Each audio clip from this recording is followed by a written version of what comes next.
What are the most important things that you are doing and I'm doing every single day?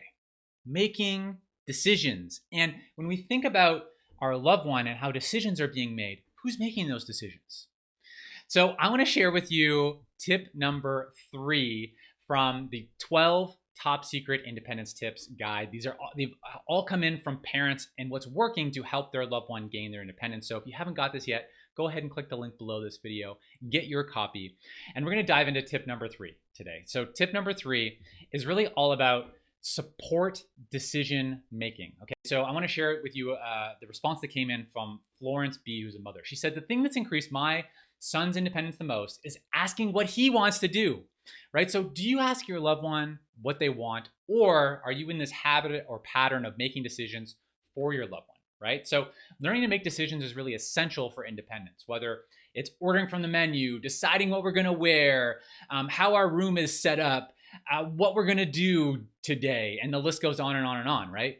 We all make decisions. Some of those decisions are good. Some of those decisions are bad. Some of those decisions are somewhere in between. And I've often wanted to protect my sister from what I call or thought of as a bad decision. But the reality is that we all make bad decisions. And then we have the opportunity to learn, right? This is how we learn to make better decisions. And I want to share with you this idea of dignity of risk. Okay, so in 1972, Robert Persky published the idea of the dignity of risk. And he said, in the past, we've found clever ways to build avoidance of risk into the lives of persons living with disabilities.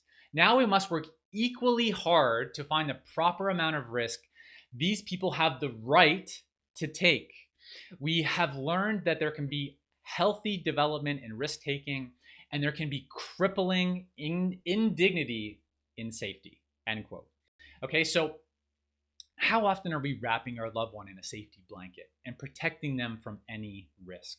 So we need to think about what the proper amount of risk is, right? And this involves decision making. Okay, so this is all connected here with around tip number 3 in supported decision making. So how can we support our loved one to be making decisions and taking the proper amount of risk? And what I mean by the proper amount of risk is, the way I like to think about it is, like, we want to let our loved one be able to fall down and scrape their knees because that's how we learn.